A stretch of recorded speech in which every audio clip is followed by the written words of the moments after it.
Hi guys! 5 months pregnant. So here's a photo of me during that time. So if you will notice, my tummy is really visible during my 20 weeks.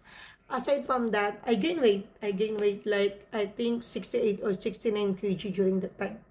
So facts about 5 months pregnant or 5 months baby inside of mommy's tummy. During that time, baby was a 300 grams and 25.6 centimeter long, and just like the size of a banana. Physical changes? Yes. Some part of my body is started to be darkened, like my neck, my underarms, or even my bikini line.